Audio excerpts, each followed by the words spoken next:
It's that time of the week when former football and sports stars share their stories. It happens all right here, right now, on Thursday Night Tailgate. With your hosts, chris-mascaro and bob-lazzari. Guys, have some fun. Enjoy the guests. Take it away. Hey, thank you, Joe. Greetings, everybody, and thank you for making Thursday Night Tailgate a part of your week. We are your home for interviews and conversations with the greatest players in the history of the NFL, home of the NFL Alumni Association and the Gridiron Greats. Chris Mascaro and Bob Lazzari here with you for the next couple of hours. TNT is brought to you tonight by the great folks over at Kyvan Foods, Coastal Orthopedics, the Louisville Slugger Museum and Factory, and the French Lick Resort. Bob and I, we've got a great lineup that we are looking forward to sharing with you tonight. First up, we're going to be joined by Mary Seau, and she is Junior Seau's sister and the founder of the Mary Seau CTE Foundation. So we'll talk to her about her brother. We'll talk about CTE and what her foundation is trying to do when Mary joins us about 15 minutes from now. At the bottom of the hour, former Patriots Pro Bowl running back Tony Collins. He'll join us like he does every single week here at the bottom of the hour at 8:30 p.m. Eastern Time for our five-star picks of the week. Following Tony, the longtime radio and TV voice of the Pittsburgh Pirates, Lanny Frattare, is going to join us. I am, so excited to get the opportunity to talk with a man that I grew up listening to broadcast Pirates baseball. It meant a great deal to me through my younger years, so looking forward to getting the opportunity to talk with Lanny a little bit later on in this hour. We'll kick off hour number 2 with our first foray over into the world of drag racing when 2015 IHRA champion Dina Parise joins us. So Dina, grew up, competing in gymnastics and figure skating. She was a member of the Ice Capades for 4 years, and now she's a drag racing champion. So we look forward to hearing how she made that transition. She'll join us a little over an hour from now. And then we'll round out tonight's show with a return visit from former Steelers, Browns, and Giants place kicker Matt Bahr. Looking forward to talking to Matt. Suddenly guys missing extra points here left and right? When certainly not the chip shot, the easy chip shot, I guess you should say, that the extra points used to be, now that they've moved it back. But still, 32-yard field goal. Not used to seeing guys with him miss 12, I believe, extra points a week or so ago. So we'll talk to Matt about that and the work that he's doing with Harvard University and their study of concussions and CTE. Matt's going to be with us about 90 minutes from now. So we got a great show in store for you. So sit back, relax, let us take your mind off everything else going on in your life for the next couple of hours. But we'll kick things off by bringing in my co-host, Mr. Bob Lazzari. Bob, how are you tonight, my friend? Hi, Chris. How's everything with you? Oh, really well. Thank you. Thanksgiving. Haven't been back since Thanksgiving Thursday, so it's been a couple of weeks. How was your Thanksgiving? Oh, it was good, Chris. I'm not a turkey guy, so I loaded up on the pasta and the apple cobbler, and I'm trying to work it off right now.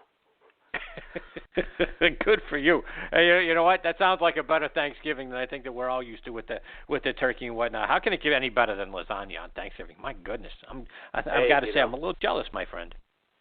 My father was a lot like that, Chris. Didn't like turkey, so we'd go to his sisters a lot. And his sisters, of course, on the Italian side of the family, they knew better, and they always had a plate of lasagna, veal parmesan, big bowl of pasta for my father. And that's him and I would sneak off into another room and have our own party. Pretty cool. Good for you. So, Bob, let's go around the league a little bit. Like I said, it's been a couple of weeks. Some things, happening in and around the NFL that I wanted to get your thoughts on tonight. And first, Bob, one of the big stories so far this week has sort of been around, Jeff Fisher and I guess the semi-feud he's having with Eric Dickerson, banning Dickerson from the Rams sidelines due to some harsh criticism that Dickerson has had about the Rams' play so far this year. And Dickerson, said someone from upper management told him that Fisher no longer wanted him on the sidelines. Rams COO Kevin Demoff, later said that was a miscommunication, but I don't think Dickerson is buying that for a second. Either which way, Bob, this is sort of a PR nightmare for the Rams during their first season back in LA, especially for a team, that's 4-7 right now on their way to a fifth straight, sub 500 season under Jeff Fisher. Your thoughts on what's going on with the Rams? The more you read about this story, Chris, it might be the nail in the coffin for Fisher. First of all, when you're a guy like Dickerson, who we've talked to before, a big name, a guy you have to respect, Hall of Famer. We know the background on Eric Dickerson. I think Eric Dickerson, in any kind of negative comments he made about that team, weren't made in a nasty fashion. It was that he's frustrated. He's got a lot of pride in the Los Angeles football market, trying to make the team better, giving his opinion. But you're right, it's a PR nightmare because later it was revealed that it was basically Fisher who made the call and basically did not feel well about Dickerson being, as far as not coming on the sidelines, being negative. There's a lot of talk in the locker room after a guy as big as Dickerson would criticize the team. So you could look at it from a few areas, but it seems to me that the team did not handle it good. They got caught with their foot in their mouth, Chris, and it's a nightmare. I mean, as we talked about a few weeks ago, Fisher was one of those coaches. I always looked at him as a defensive coordinator, and we've always had guys that could either be coordinators or head coaches. There's a major difference. I never thought this guy was a real good head coach. He's probably a terrific defensive coordinator. That might be his next job somewhere. But I think his job was in jeopardy right from the beginning of the season. And at 4-7 now, and now a public relations nightmare in a new city like that, Chris, it does not bode well for that franchise. No, it doesn't, Bob. You're exactly right. And, I think we talked about this a couple of weeks ago, but Jeff Fisher has now, got the most losses as a head coach in NFL history. So, that certainly doesn't bode well for the resume. And then, you just don't alienate, an NFL legend like Eric Dickerson, a guy that helped amp up the excitement for their return to L.A. And we all know. I mean, Eric Dickerson is an outspoken guy. That's what led to him getting traded, away from L.A. to the Colts back in the day. You know what you're going to get from Eric. Plus, he does some broadcasting now, so he's a member of the media as well. And guess what? Bob, you're 4-7, right? Like I said, you're headed for your fifth straight sub-500 season under Jeff Fisher. So, that's not because things are going well, right, by and large. So Dickerson isn't turning a blind eye to that. The rest of the media isn't either. So, I think Dickerson's right. You know what, Jeff? Play better, right? Stop blaming Dickerson for sort of pointing out the obvious, if you will, right, that things aren't going well. Here's where you're not doing this well enough. This, this part of the team isn't doing this thing, that, and that's just going to come with it. I can't, I'm sure Eric Dickerson isn't the only Rams legend, right, that is, pointing out things that aren't going, particularly well. So, I think, this, you can't ban him from the sideline. I mean, I get, look, you don't want negativity, around your team. Right? Okay. But he's making the comments. It's not like he's holding team meetings going, boy, you guys stink and this is bad. And, he's making the comments in the media and whatnot. And, so, that's just, it's part of it, right, Bob? I mean, it comes with the territory. So, I'm sure if Jeff wanted to have a conversation with Eric, you pull him aside. You don't do this in the media. You don't do this in the public spectrum. You pull him aside in your office and you say, gee, Eric, I understand we're not playing well. And you're very critical of us. Could you help me out here by, spreading, make it equal or something, right? Hey, talk about what we're doing well, with Goff now coming in as the quarterback, whatever you want to tell him, make it fair and balanced, right? But you don't play this out in the media, and especially with a legend like Eric Dickerson. So stock down Jeff Fisher for doing that to Dickerson, and hopefully they get this thing cleared up. But Eric is also a prideful guy. He's not going to take lightly to those sort of negative comments and wanting him kicked out. That's you got some fences to mend. In other words, now with the Rams, and that's certainly not something you needed in the midst of a 4-7 season. Bob, something else earlier this week. Peyton Manning paid a little visit to the Giants and younger brother Eli, and while he was there, he gave them some insights into what has been successful for him over the years when he's played against the Steelers, who they play this coming Sunday, right? And our listeners will remember, right? The Broncos beat the Steelers last year in the playoffs. So Eli said Peyton couldn't stop peppering the Giants coaches on their strategy and their tactics, what their protections will be and how they will pick things up. What do you make of Peyton helping out the Giants? Well, you figure, Peyton, his skills had eroded somewhat, Chris. It's hard to say that about a guy that won a Super Bowl, but his skills had gone down, but you always had the feeling that football was still in him. He probably still wanted to play and is still incredibly competitive.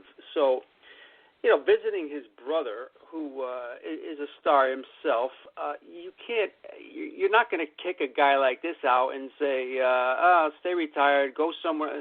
As we know, when this guy was playing, Chris, he was like an offensive coordinator with a uniform on. So why wouldn't you want him to go and at least listen to what he said? He's got experience playing these guys. I mean, he's as good as any scouting report out there. You might think, well, maybe that's a conflict of interest. Why is he doing this? Well, hey, his brother plays for the team.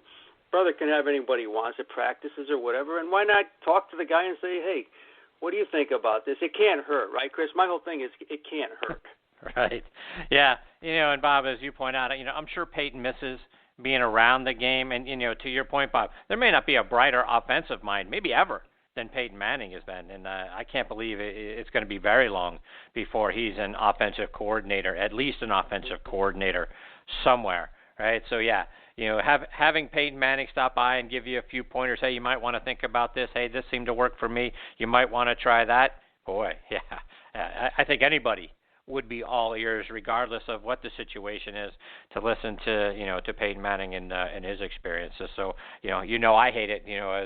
As a Steeler fan, I don't want him giving some pointers to anybody because of how he has picked us apart over the course of the years. But if you got a relationship with Peyton or you got a phone and you got his phone number, I think anybody should be reaching out to Peyton Manning to get a tip or two this time of year. So good for the Giants. No one is going to tell me, Chris.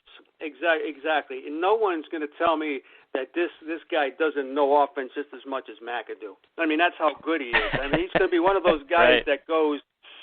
It's going to be an offensive coordinator at the pro level and probably never step foot on a college campus. As far as coaching, he's that talented. He's that bright. And again. Why not listen to a guy? It's just like having an expert coming in a classroom and giving a nice talk on whatever subject you're studying. So, yeah, right. I'm going to have Peyton Manning in my locker room if I want some offensive pointers. All right, folks, TNT is sponsored by Kyvan Foods. NFL star Reggie Kelly, he brings out the authentic flavor, traditional Southern cooking. He's bringing it to the market with his Kyvan Foods products made with the finest ingredients. Kyvan Foods encourages you to, appreciate the goodness of the exceptional flavors of their salsas, sauces, apple butter, and other fine products. Many of Kyvan's products are all natural, and the taste unbeatable, folks. Kyvan items are, terrific for your holiday parties, for gifts as well. Order online through Amazon or on Kyvan's website, directly, Kyvan82.com, and Kyvan is spelled Kyvan. TNT is also sponsored by Dr. Peter Candelora and the great folks over at Coastal Orthopedics. Folks, if you're an athlete or a weekend warrior and you're dealing with injuries or discomfort, whether it's in your knees, your shoulders, your hips, any of your joints, don't just live with it. Do what the athletes, other great athletes do to get relief, and that is contact Dr. Peter Candelora. He can get you back to enjoying life. For more information or to schedule a consultation, visit them online at athleteinjuries.com. That's athleteinjuries.com. And folks, baseball season, we all know that's in the rear view right now, right? But, boy, if you love the game, you have to go check out the Louisville Slugger Museum and Factory. They were inducted into the TripAdvisor Certificate of Excellence Hall of Fame. The museum is a very cool experience for everyone in the family, in your family, because you get to walk their live production line. You get to see some of the 1.8 million bats that they make every year, folks. They still have the Ripley's Believe It or Not exhibit. Got some bizarre baseball treasures there for you to check out. Don't miss the Bat Vault, where you can actually hold game-used bats from so many of the game's greatest legends like Hank Aaron, Ted Williams, my hero growing up, Willie Stargell. To find out more information about the museum and to book your visit, go to sluggermuseum.com. And, folks, we like to start off every show here on Thursday Night Tailgate by sending out a very big thank you to our military personnel who are listening in around the world on the Armed Forces Radio Network. We cannot say thank you enough to all of them for doing what they do to protect all of us in our way of life. For everyone else that's listening in on the station or the app of your choice, we appreciate you so very much. We hope you'll join us in thanking the brave men and women serving in our military. If you happen to see one of them out in your daily life, whether you're in the grocery store, the airport, a restaurant, wherever you might be, please stop for a moment and tell them thank you. They are our true heroes. We also want to thank our veterans out there for your service and the sacrifices that you and your families have made for us over the years. Big thank you as well to Sean Cruz and all the wonderful folks over at the Armed Forces Radio Network. It is such an honor for Bob and I to have Thursday Night Tailgate as a part of your network. You can find our show by going to armedforcesradionetwork.org. And veterans, please continue to check out globalvoiceforveterans.org. What a great site with news and articles that you're going to find that are geared towards our veterans out there. Very interesting for you, beneficial for you as well. Please check it out and bookmark it, globalvoiceforveterans.org. All right, now joining us on the Kyvan Foods guest line is Mary Seau. Mary is Junior's sister and the founder of the Mary Seau CTE Foundation, which is dedicated to raising funds for early detection of CTE, which is chronic traumatic encephalopathy, which is a progressive, disease or brain disease that has claimed so many of our football heroes, including, tragically, Mary's brother, Junior Seau. So we are very honored tonight to have Mary as part of Thursday Night Tailgate. So greetings, Mary. Thank you so much for taking time out of your night to join the show. Chris and Bob here with you. Hi, Mary. Thank you very much, Chris and Bob.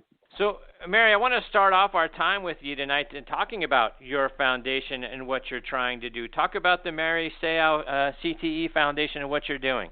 Well, it all started off with my brother, Junior, who had asked me to start this foundation and to help the youth program, but I'm taking it a step farther. This is to bring awareness to the youth contact sports, athletic, military, and PTSD, TBI. And this is in behalf of my brother, Junior Seau. Sorry, every time when I talk about this, my voice shakes. So my foundation is to bring awareness and educate the world about to understand what it is about brain trauma, concussion, and CTE, how your brain functions, and what part of the brain will be hit traumatic. And also what I do is I talk about the tau protein, how it starts and how it grows until early 20s, 30s, until deceased. And Mary, as you mentioned, you said that Junior had asked you to put this foundation together, and we obviously lost your brother, way too soon, tragically. Talk about, did he have any sense? Did you guys have any indication at all that something wasn't right with Junior emotionally, over the many off seasons and the times you guys were together? Was there any indication that he in fact was dealing with CTE? There was a recorder that had gone out. He had an interview on the news, and I heard it on the news, and just by the tone of his voice, he was crying out for help. He wanted to make changes in the football world for the kids, because he stated that people doesn't know how it feels like to not wake up in the morning not knowing who you are, not knowing who your kids are. And when I heard that, I knew that he was crying for help. But at that time, because I was a single parent raising my own kids, I didn't investigate on what he was trying to say. But after my daughter had graduated from high school, I had more time to hang out with Junior, and that's when I found out that there was something wrong with him. And when I had asked him what was wrong with his eyes, because his pupil would enlarge, increase, and decrease, and like I said, I keep asking him what was wrong with his eyes. And when I had asked my brother, Savai, what's going on with June, because he's acting different, his eyes doesn't look the same, and he said that he was taking medication. And I asked what was his medication for. Savai was telling me that he can't sleep. And I go, well, why can't he not sleep? So going back to Junior, asking Junior, what was wrong with him. Why can't you go to sleep? What kind of pills are you taking? He refused to release that information to me. I was kind of concerned. I didn't know. I didn't know that the eyes was the soul of our heart, our body. And when it was that day that that incident had happened, and they said it was CTE, I started doing my own investigation because I didn't know what that meant, what it was, and just teaching myself, learning about what he was going through. I did not know. And I built this foundation to educate people, especially the young parents, to let them know, make better choices for your kids. This is what could happen. And if it does happen, you can get some help for your kids. And I've done some CTE seminars or talk here in San Diego, California, and people who have shown up to my events, they said, I didn't realize watching the concussion movie and just hearing people say brain trauma, concussion, CTE, I thought I knew it all, but with your PowerPoint, you're showing us what it really means. And now I understand a lot more. And then they apologized to me, saying, I didn't know, I'm so sorry. I thought I knew it all. And I said, that's why I'm here. I'm here to educate people. I know that they've watched all these movies. I know that they listen to the news, but there's more to it that people don't understand. And it's really about the different 12 pair of cranial nerves that's in your brain that can be traumatically injured and nobody knows. Bob, questions for Mary? Mary, your brother, to me, was just so fascinating to watch, and the way he just had that one speed on the football field. And, for a guy to play 20 years in a very ferocious league, Mary, once he got to the age of, I'll even say at the end of his San Diego tenure, here he was 33 years old, had played forever already in San Diego. Were there years after, when he got into his 30s, Mary, where you're saying to yourself, not knowing what you do know now, but saying to yourself, my goodness, how much more can he do this? Were you concerned before you knew a lot of what you know now? I didn't know, but I was concerned after 7 years of his NFL career. His goal was to end his career at 7 years. And after speaking to him, that he had to keep going because of finance. And I don't want to go through that. I just want to say that, he had to keep going, not only because he loved the game, but there was things that he needed to take care of. And I understood that, and I saw that. I saw some, and it was all ugly. Money, the NFL money is so ugly. It takes your family, it takes your loved ones away because money is everything in the NFL career. And they got to keep going to support their family. And it's really hard. And when I'm talking to these former NFL players that are living today with CTE, I understand where they're coming from. I know their financial problems. I know their family issues. And I can relate to them because I saw it with my own eyes. They, too, want to keep going, but they don't need to keep going. They can just stop right now, but they can't. And I sit down and I explain to them about this is what's going on with your axon terminal. It's actually broken. Right now it's just floating around your brain, and that's why you don't remember a lot of stuff. That's why you react. That's why just if you guys spend time with these former NFL players that have CTE, you can have a normal conversation with them. And if you look at them in their eyes are just wandering everywhere. And there's no contact, no eye contact. And then their legs start shaking. Their hands start clicking on the table as they're speaking. And they're not on the same page as you are. They're talking about something else. And they start talking about their finance.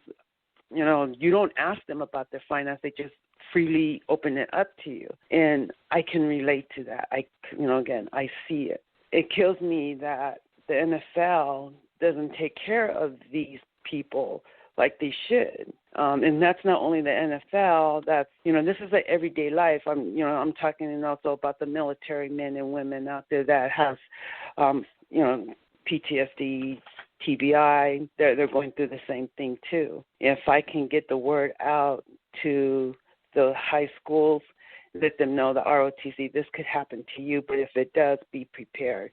And letting the parents know your kids are going to make these choices, be prepared if anything happens to them. This is where you can get help. And Mary, have other families and other players been in contact with you, either to lend their support or ask for yours? Yes, I do receive emails, and they all back me up. They say that this is hard for someone to do, and they all wish me luck. They all say, I give you my support. Let me know what I can do for you.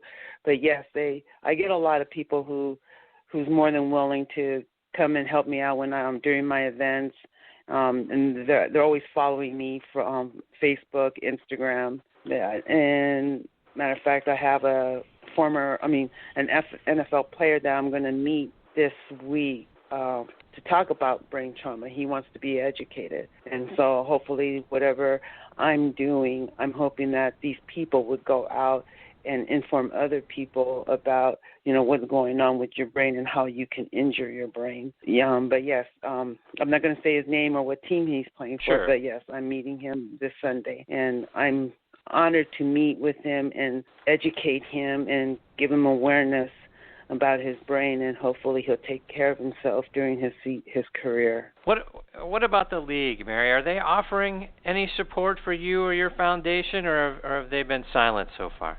They've been silent. They've been silent about it, only because I'm not going after the NFL. I'm just educating, and again, I'm just giving out awareness and educating people in the United States about their brain. Yes, I do bring out the NFL at times, but that's a normal thing to talk about because, of course, Junior played for the NFL. A lot of things were not said. For instance, when Junior received his full-ride scholarship, he had 2 full-ride scholarships. He asked my dad, should I play football for USC or should I play basketball? My parents said, it's up to you. You pick what you want. And then they kind of lean more into football. And then when Junior had asked me which one should he pick, I said basketball. But at that time, we didn't know what would happen to him if he continued on playing. Junior received his first concussion at Pop Warner. And after that, he's been receiving concussions almost like once or twice a year during his football season. One season, he did receive a concussion playing basketball at Oceanside High School. And then after that, he had, that I can remember, 8 concussions playing NFL. So how can our listeners, get more information, and how can they follow what's going on with you and the foundation, whether it's online or over social media? The easiest way is through the website, MTSCTE Foundation, or I'm on Facebook and Pinterest and Instagram.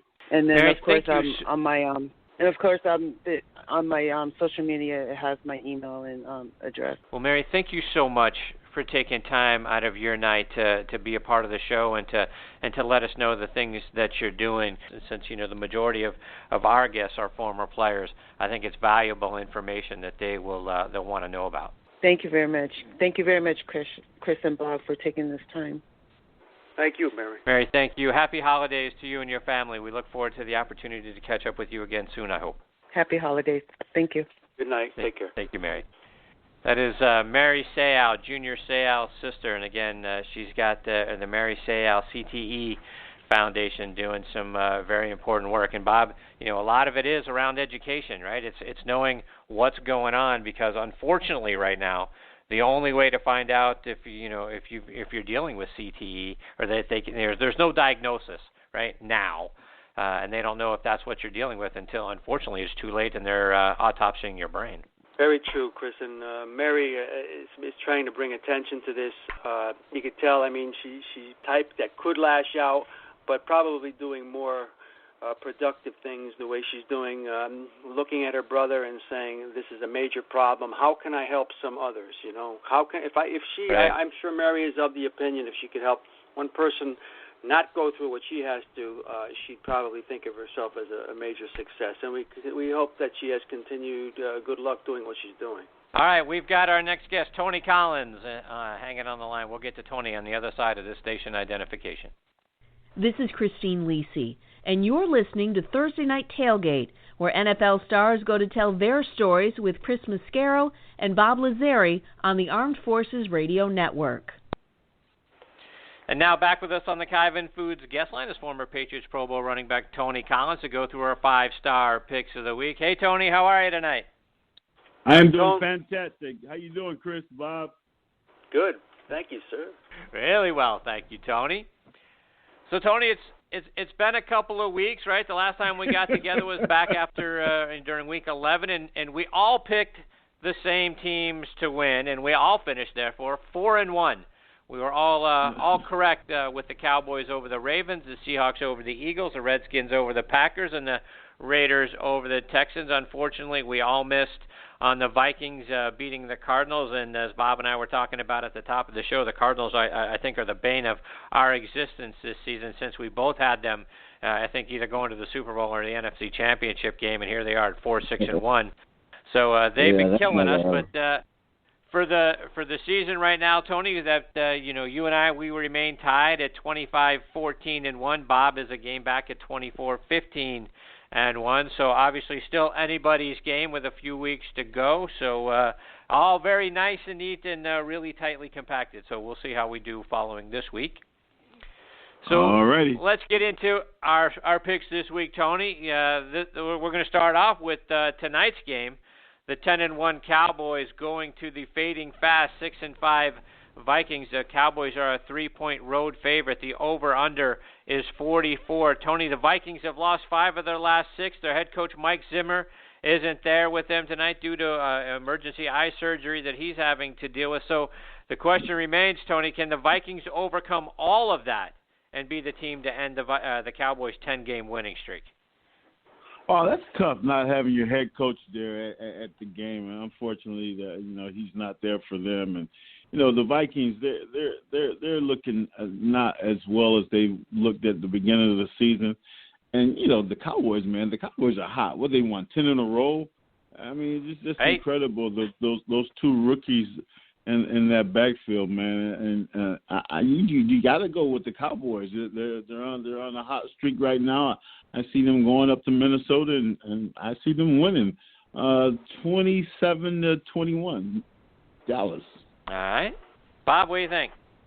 I totally agree with Tony, Chris. Dallas, amazingly, has scored 100 points more than Minnesota.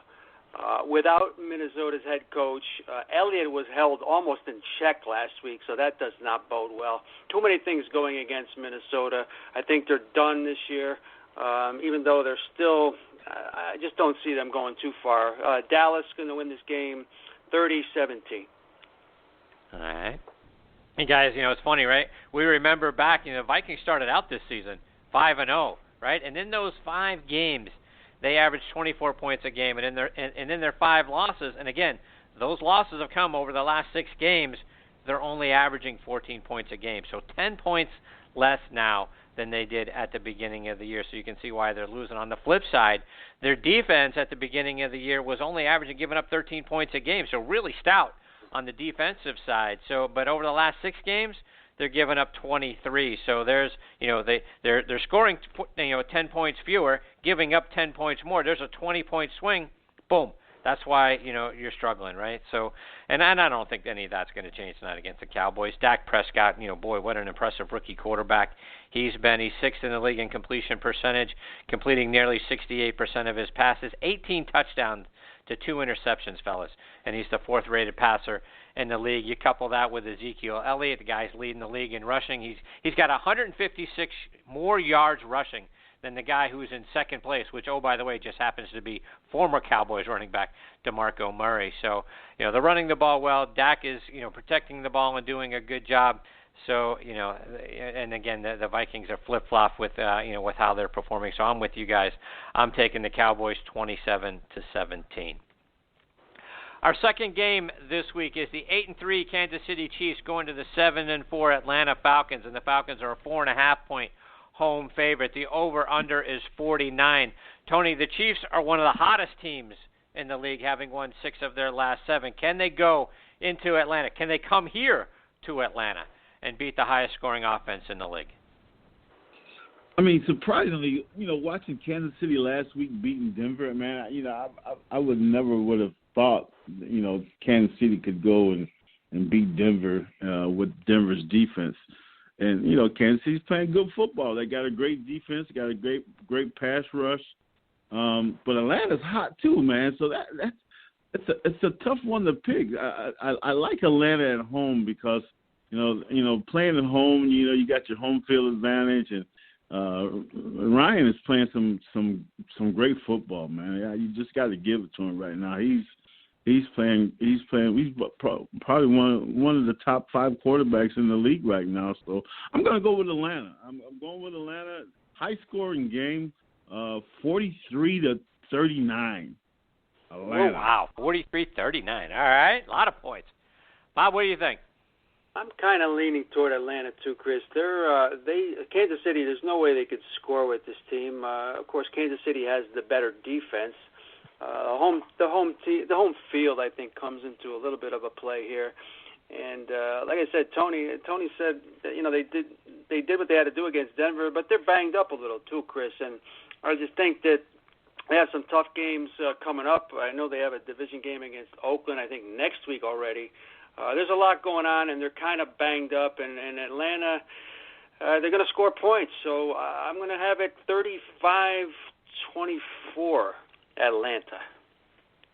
All right. You guys, 6 of the Chiefs' games this season, including their last 4, have been decided by 6 or fewer points. And when you compare these two teams, they're complete opposites. The Falcons have the top scoring offense. They're averaging 32.5 points per game, and they're third in average total yards per game. But they're 29th in average points allowed. They're giving up nearly 28 points a game, and they're dead last against the pass. Now, meanwhile, Kansas City, they're 27th in total offense. So you got the Falcons at the top. You got Kansas City near the bottom. Kansas City struggles to run the ball. They're averaging less than 97 yards on the ground, but they're 8th in scoring defense. They're only allowing 19.5 points a game. So with teams so opposite, and I could use the very scientific Tony Collins process to make tough decisions, which is, flip a coin, but, which has been very successful for Tony, by the way. Obviously, he's at the top here. But I'm going to try something crazy, and I'm going to use the giveaway-takeaway ratio, which team is generating more turnovers. And Kansas City is number 1 in takeaways.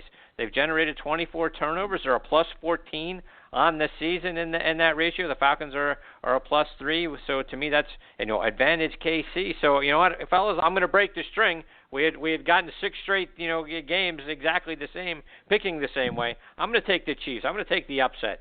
I like the Chiefs to win this one, 27-24. All right, our third game, Tony, is the 6-5 Buffalo Bills going to the 9-2 Oakland Raiders. The Raiders are a 3-point home favorite. The over/under is 48.5. So, Tony, can the Bills go out west and get a win and stay in the playoff picture? Traveling a long way, man. I hope they get there on Wednesday, because if they don't, going way out to Oakland from Buffalo, the weather change. It's going to be really nice out there. Guys are going to want to go out to the clubs and party. I'm going with Oakland, man. I got to go with Oakland. Oakland's hot, man. They got a great defense. I watched them play Carolina last week, man. What a pass rush Mack is, man. They got, and not only just Mack, they got a young core of defensive players on that team that are really playing some good football right now. So I'm gonna go with Oakland, man. I think the weather change for Buffalo is going to be too drastic in the time. 3-hour difference, and the partying that the Bills are going to do while they're out there. So I'm going with Oakland, 27-17.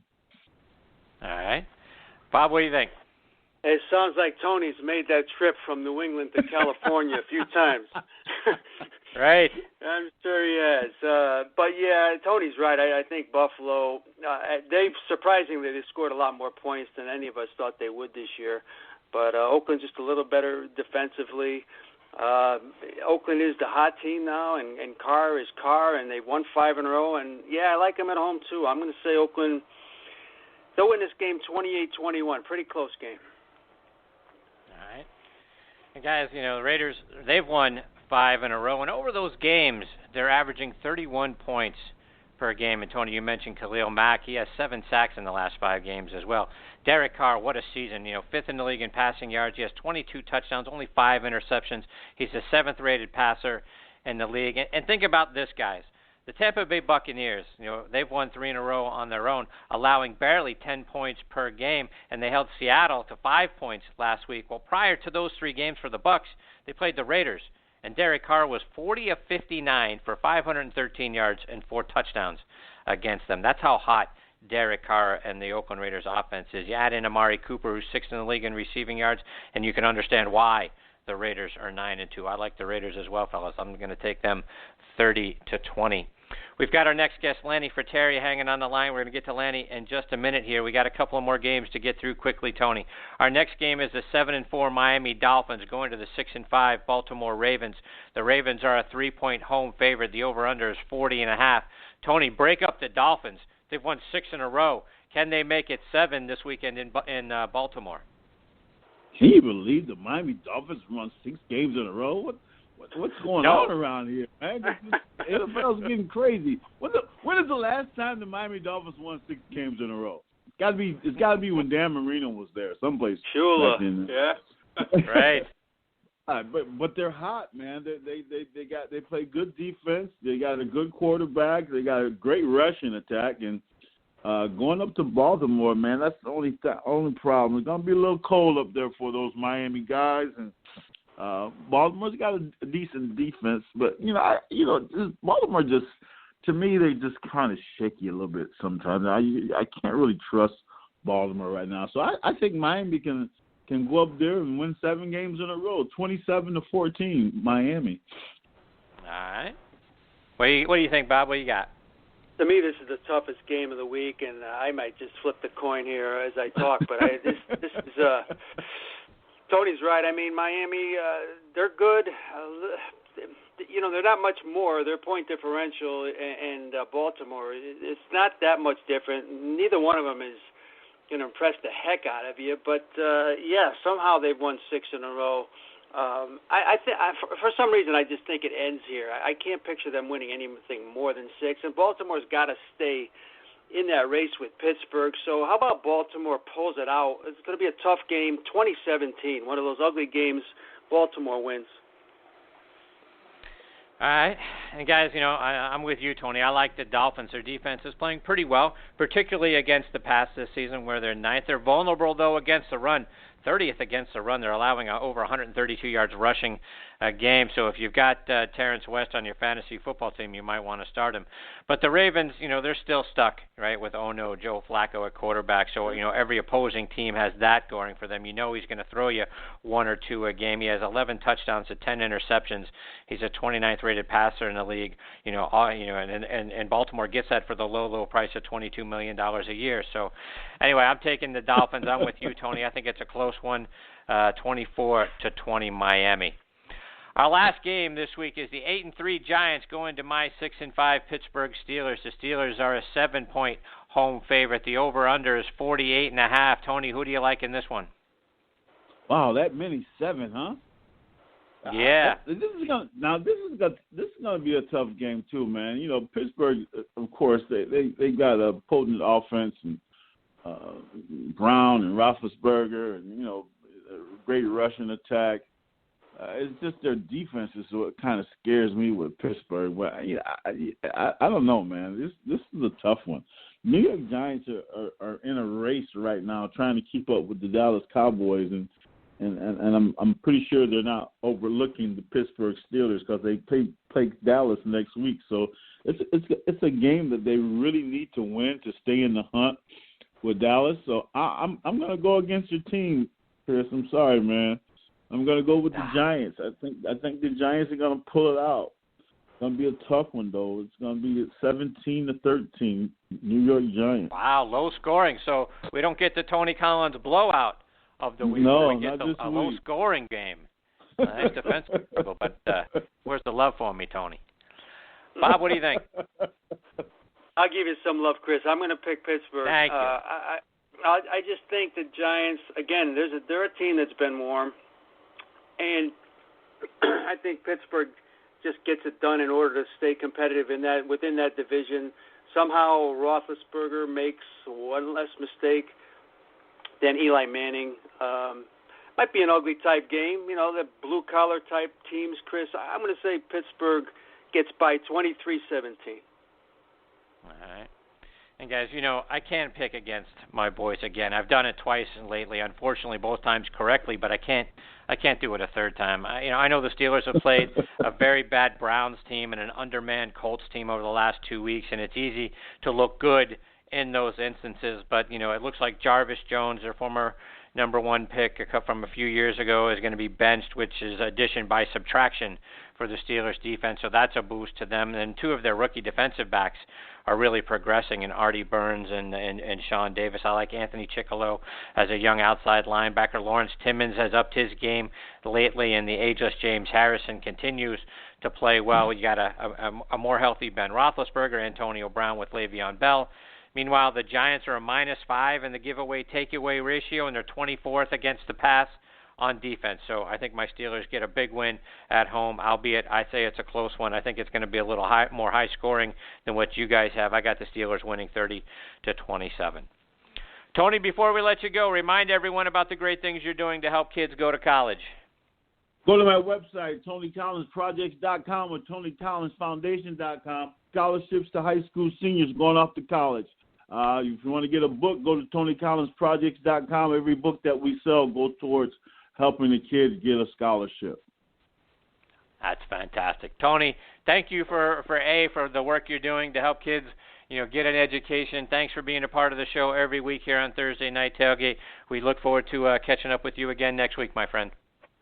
Absolutely. Thank you, guys. You guys have a great night. Take care. You too, Tony. That is former Patriots Pro Bowl running back Tony Collins with our 5-star picks of the week. We've got our next guest, Lanny Frattare, hanging on the line. We're going to get to Lanny on the other side of this station identification. Hi, this is former Rams QB Jim Everett, and you're listening to Thursday Night Tailgate, a.k.a. TNT, and it's explosive in here with my buddies, the hosts, Chris-Mascaro and Bob-Lazzari. And we're listening to all this on the Armed Forces Radio Network. So take it away, Ben. And now joining us on the Kaiven Foods guest line is Lanny Frattare. Let me give you some background on Lanny.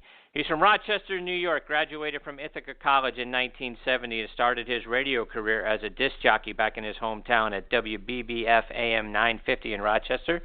He was also the lead play-by-play announcer for the Rochester Americans of the American Hockey League. In 1974, he became a radio broadcaster for the Pittsburgh Pirates AAA team, the Charleston Charlies. There he met longtime Pirates radio voice Bob Prince, who invited Lanny to Pittsburgh after the Charlie season to join him on air.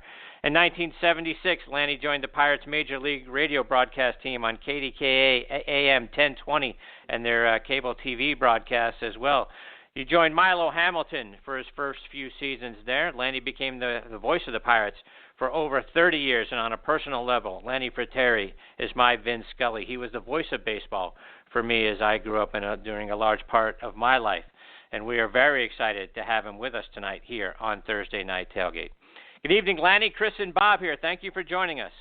Well, Chris and Bob, thanks very much for inviting me to be with you, and thank you for those very kind words in your introduction. I appreciate that. Absolutely.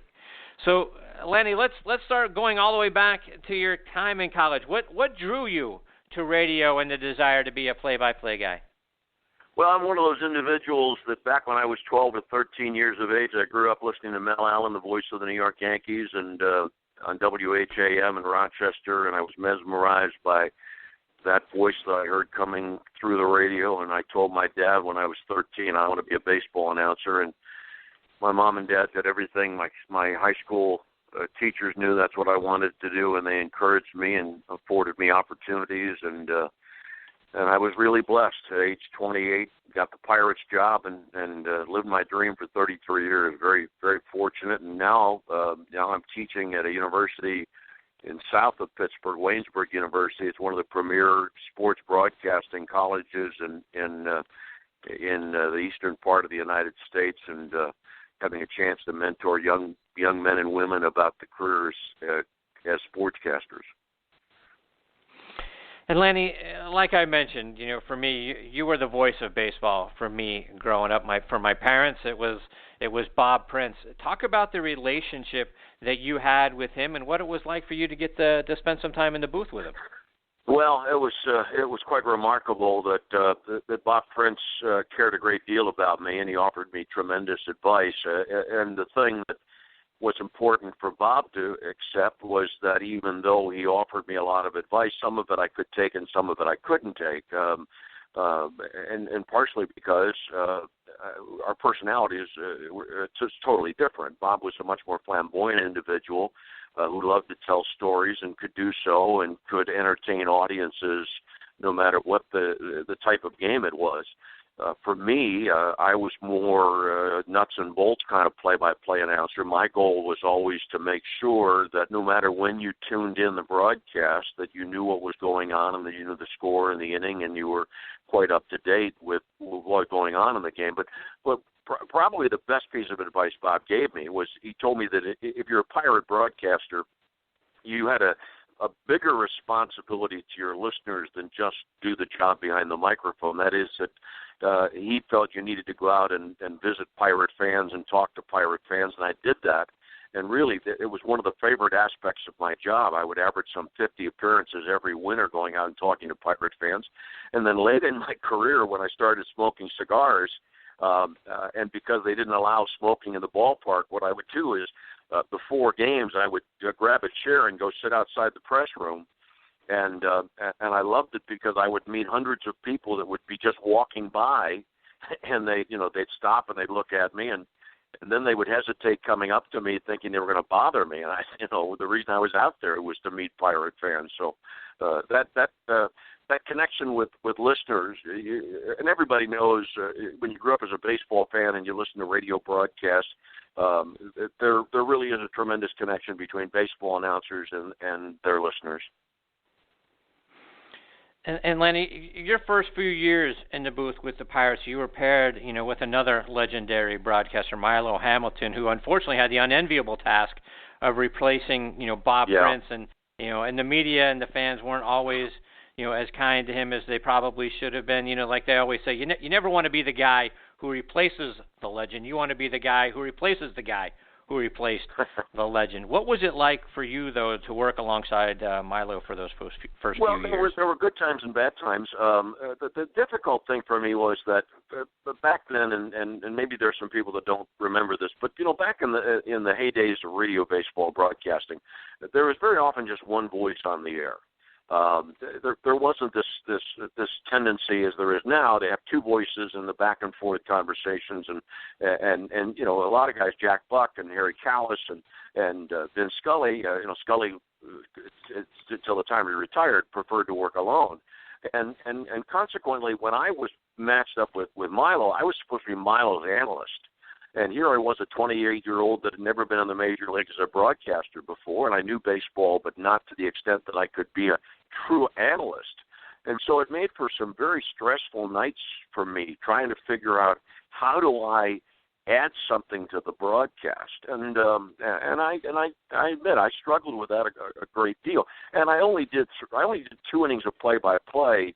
And matter of fact, Bob Prince used to call me Mr. 3 and 7 because those were the 2 innings that I did with Milo, and but nevertheless, it was tremendous training ground for me, and then when Milo moved on to the Chicago Cubs, I was ready to step into that number 1 spot, and was very proud to be the voice of the Pirates, due in large part to my devotion to Bob Prince. Bob, questions for Lanny? It's an honor to speak with you, Lanny. As Chris Thanks, Bob. mentioned, you were his Vin Scully. Well, my Vin Scully was Vin Scully because I just happened to attend the same university that he did. And staying on that subject, Lanny, as far as two-part question, were you amazed at what Scully did into his late 80s? Number two, I'm sure your paths crossed over the years. Maybe you want to share some kind of personal situation you had with Vin. Yeah, I'm not sure that the average baseball listener truly appreciates how phenomenal Scully was as a baseball announcer. I think he's the best baseball announcer God ever created. And unless you've sat in the chair and done 162 baseball games a year, you can't know how challenging it is to be able to formulate every night, concentrate for 3 hours on a baseball game, and try to make it sound a little bit different and yet stay true to what you know your listeners need to have on a regular basis. We often talk, those of us that are proud of being radio broadcasters, and that's really what I was and what I am, proud of the expression paint the picture. Well, most baseball announcers do a real good job of painting the picture. But Scully not only could paint the picture, but he could tell you a story while he was painting the picture. And very few people are able to do that. His ability to grab phrases and words, quite remarkable. And it never, and of course, not preordained. There are some broadcasters that come up with some cutesy things and some notes and nuggets that are, kind of taken from doing research in an encyclopedia or, going on the internet and finding out something unique. But with Scully, it was second nature to him. And I did an interview with Vin Scully late in my career with the Pirates. It was a 10-minute interview I did with Vin. And I asked him about some of the early years, and particularly, he told me, he told me the morning that, and he was very young when he did his first World Series game, and he said he was living with his mom and dad at the time, and his mom made him bacon and eggs and home fries and toast, and he said, I had this great breakfast the morning of my first World Series game, and then I went upstairs and threw it all up. I vomited the whole thing up. I was so nervous. And I think anybody that's ever been in a position new in their career, having a challenge that is as major as doing a World Series game, can appreciate that, can understand that. And I remember also my first time meeting Vin Scully, 1976, Dodger Stadium press room. I'm standing behind him. It's a buffet situation. I'm standing behind him, and he's ordering his dinner, and it sounds like he's calling the seventh game of a World Series. That's how so instilled his voice was in the minds of all of us that grew up loving baseball. It really was. And, Lanny, I am impressed by guys like yourself who are able to cross over to the other sports. Marv Albert, as you know, here in the New York area, always came to mind for being able to do almost anything. But having done hockey, Lanny, to me, that is such a tough gig at times, all nonstop action, much different than baseball in a way. Did you find it much tougher to do hockey as opposed to baseball? No, for me, I found hockey to be quite easy. But and that's not to take away from men that have done hockey for a long time and are very good at it. To me, the toughest sport is baseball, because and I teach this at Waynesburg University, I teach that two things that are most important. Well, first of all, the most important thing that a baseball announcer or any sportscaster can do before a broadcast is prepare. I sincerely believe that 85% of the success of your broadcast, no matter what you do, is due to preparation. And if you prepare well, the broadcast has a great chance of succeeding. And the two most important things for a play-by-play announcer are timing and concentration. You should be mentally tired at the end of a baseball broadcast, football broadcast, hockey broadcast, because you're concentrating for 3 hours. But the timing aspect of it, and what requires, with hockey, basketball, football, there's a regular pace to those games. Yes, I understand that with football there's some speed-up offense, etc. But with baseball, you don't know whether the game's going to be 2 hours and 40 minutes or 3 hours and 40 minutes. You don't know if it's going to be a lot of first ball hitting or 3 balls and 2 strikes and a lot of walks and a lot of throws to first base, etc. So the timing, your ability to sense what the game is giving you on a particular night. You could go to the broadcast booth with a lot of great information, and if the game doesn't give you room, you can't shove it in, and if you try to, you'll fail terribly because there's so many other things that are much more important when it comes to the basics of play-by-play, like calling the play, scoring time. I mean, you guys all know one of the biggest criticisms of play-by-play announcers, they don't give the score enough. I hear that consistently from people, and most fans are right. Announcers don't give the score enough, and I'm not sure why that is. It's one of, as I say, the most important thing for a play-by-play announcer is the call of the game. The second most important thing is scoring time, and so I teach my students is create rules for yourself. What Bob Prince told me, the Bob Prince rule that I took and was religiously following of my career, you give the score every batter. You give the score every 3-2 pitch. Well, think about it. If I give the score every batter, every new batter, I give the score, and I give it when I look up and see 3 balls and 2 strikes, and I think like Pavlov's dog and salivate, and I give the score, boom, no one can say to me ever that you don't give the score enough. But we know radio broadcasts are the type of entertainment where people are tuning in and out all the time. And not only do they want to know the score, the third most important thing is a recap of the game. What's happened so far? Okay, so it's 2-0 in the 8th inning. How did we get to 2-0 in the 8th inning? Who's pitching a shutout? How many strikeouts did that pitcher have? And those are things that you can't take the attitude, well, I just said it 2 innings ago, or I just said it 20 minutes ago. Well, that's not enough because there's always the audience changing. Lenny, we had the privilege of having Omar Moreno on the show a few weeks the back. And yes. And, I'm curious to get your memories of the 79 team and what it was like to be around those guys. Well, there's a lot of great memories from that year. Let me first of all tell you about the and I'm sure you remember some of this, the magical late California trip in late August and early September of 1979. The Pirates played doubleheader in San Francisco. Ken Tekulve was on the mound. Chuck Tanner put him in left field for one batter. Right. And that one batter was Darrell Evans of the Giants, and Evans flied out to left field. And I was always amazed, what are the odds that Ken Tekulve should play left field for one batter, and that one batter should hit the ball to him? And then, of course, I kid Teak and say, what are the odds that you should catch it?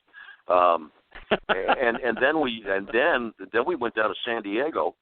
We played a 19-inning game against the San Diego Padres, and Dave Roberts, left-handed pitcher, 3 times in extra innings, he had 3 balls and 2 strikes on a batter with the bases loaded. 3 times, and all 3 times he got out of it and got the inning over, and we won the game in the 19th inning. Game ended at 4:21 Eastern time in San Diego, 1:20 at 1 o'clock, 1:20 in California. And then the other thing that's quite remarkable about the 79 season, we were down 3-1 to Baltimore. I shouldn't say we. I wasn't on the team, but the Pirates were down 3-1 to the Orioles. And the Pirates lost Game 4 on a Saturday night at Three Rivers Stadium. Between Game 4 on Saturday night and Game 5 on Sunday, Chuck Tanner's mother passed away. And the afternoon, about 3 o'clock on Sunday afternoon, Jim Fregosi, who was then the manager of the California Angels, he and I walked into Chuck Tanner's office together. And Chuck put his arms around us, and he said to us, when we said, Chuck, our condolences on the death of your mother, and Chuck said, that's okay, guys, she went to get us help. And he believed it, and she did. The Pirates won Game 5, won Game 6, Game 1, won Game 7. And when we throw out that cliche about thrill of victory, agony of defeat, what was most shocking for me to experience and inspirational for me to experience was the fact that at 11 o'clock on October 17, 1979, Chuck Tanner lifted the World Series trophy as the manager of the world champion Pittsburgh Pirates. At 11 o'clock the next morning in Newcastle, Pennsylvania, he was burying his mother. and the entire team was there supporting their manager. It was quite an inspirational and moving, memorable 12 hours. We're talking to longtime radio and TV voice of the Pittsburgh Pirates, Lanny Frattare, here on Thursday Night Tailgate. We've got our next guest, Dina Parise, hanging on the line. We're going to get to Dina in just a moment. Lanny, one more before we let you go. And, growing up, Willie Stargell was my baseball hero. He was obviously a part of that 79 team, and around for the Pirates for a very long time. Curious to get your thoughts and memories of Pops. Well, again, back to 79, every time the Pirates needed a big hit, Willie provided it, including the game-winning home run in Game 7 in Baltimore, the home run that went into the bullpen in right center field. When we go around the major leagues, we would see all these signs and indications of mammoth shots that Stargell hit, a couple out of Dodger Stadium, one at the old Olympic Stadium in Montreal, and upper deck shots at Three Rivers Stadium. Willie was the catalyst to the family. He's the one that came up with the idea of using the song from Sister Sledge, "We Are Family." He passed out those Willie Stargell stars for great performances. He passed them out to Pirate fans because he never liked the idea of autographs, and so every time he would see a fan, a young fan particularly, he'd give him a Stargell star. And tell you the type of guy that Willie was. When Willie retired from the Pirates, he made arrangements to have his picture taken with each and every member of the Pirates organization. I'm not talking about a group picture. I'm talking about a one-on-one picture, Willie Stargell and a member of the Pirate organization. And he made plaques up for each and every one of the members of the Pirates organization, the picture of that individual with Willie Stargell. And then on the plaque, Willie wrote individual notes for all of those members of the organization. Wow. It was, and I have one of those plaques, and I have it proudly displayed. He was just a top shelf guy all the way, and Chuck Tanner didn't have to worry about the clubhouse because Willie Stargell, what needed to be taken care of in terms of the clubhouse. Lanny, before we let you go, is there a way for our listeners to, stay up to date with the things you're doing, as well as, follow you, whether it's online or over social media? I don't do much with social media. I mean, I certainly want to tell everyone if they would like to send me a note or something. I teach at Waynesburg University. They can certainly send me an email down there if you'd like me to give you the email address. Sure. Please. It's all lowercase. L as in Lanny, F as in Frank, R-A-T as in Thomas, T as in Thomas, A-R. They dropped the E on my last name. And it's at Waynesburg, WAYNESBURG.edu. And I've got to tell you and your listeners, I am very fortunate not only to have had a 33-year career with the Pirates, but now in my 8th year of teaching young broadcasters, and I am very, very fortunate that I have this opportunity to share my experience with my students. Lanny, thank you so much for taking time out of your night to be a part of the show. It's a huge thrill for both, Bob and I to have you here on Thursday Night Tailgate. We hope so many more things. I'd love to get your insights and thoughts about and your memories. I hope you'll come back and do it again sometime. Yeah, I certainly would love to do that. And I know you had a connection with my son David. I'm very proud of my son David and my daughter Megan and my grandchildren Spencer and Carly. Matter of fact, just a quick story. I called my son tonight to remind him I was going to be on your show. And then I asked him, I said, "Hey, Dave, am I worth $7.95 for a Christmas gift?" And sure enough, he asked the right question. "Dad, do you mean $7.95 or $795?" That's the appropriate question to ask. And of course, I know that $7.95 didn't matter. My son would pay either one of those things for me, but I was asking for $7.95. So he's a great son. I have a great daughter, and I'm a very blessed man. And we are very blessed to have you as part of the show tonight, Lanny. I hope you'll, like I said, all right, Chris and Bob, thanks for asking me. I do hope you'll call me again. Thanks, Lanny. Take care. All the best to you and your family. Thank you. That is longtime radio and TV voice of the Pittsburgh Pirates, Lanny Frattare. What a huge thrill, Bob, to get the opportunity to spend some time with Lanny. Oh, man, 5,000 games, Chris. Pittsburgh Pirates, 5,000 games, and I get chills listening to him talk about Vince Scully, and my goodness, we're so privileged to talk to Pittsburgh guys like him and Paul Alexander, who just has such a grip on that town, and my goodness, his students are in very good hands, Chris. Yeah, absolutely they are.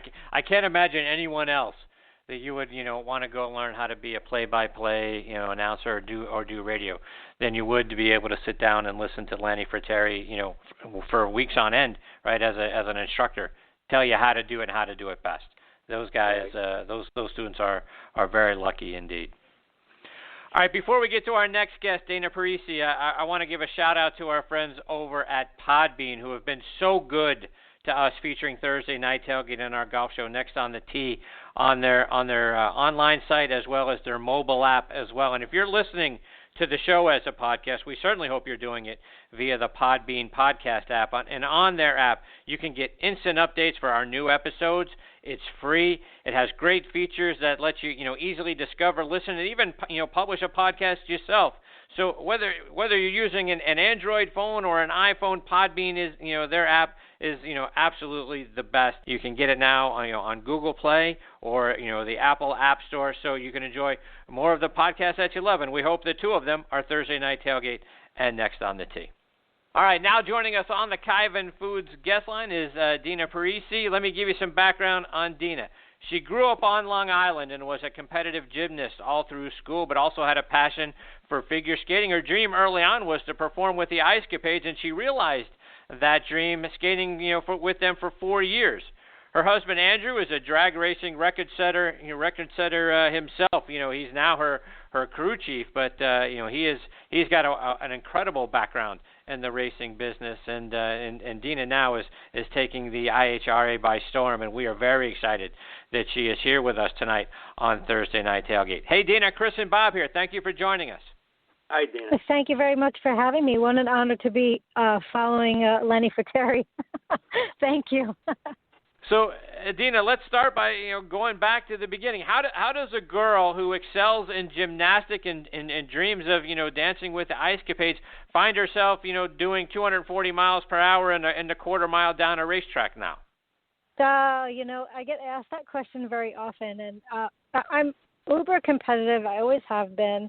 As you said, I was a competitive gymnast all through school. I was a competitive skater all through school, and then I was in the show world of skating. I skated for Ice Capades, and then my husband and we met and we got married. And my husband had built a race car, and the very first time that I was always I was always a race fan. I had watched NASCAR, and I actually was a Formula One fan. I was an AJ Foyt fan forever. But I always said, I never wanted to do that type of racing.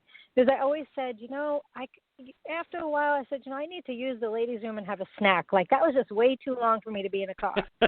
And I'm totally serious. So the first time that I went to the racetrack with my husband, he had built a 67 Camaro, and it was supercharged.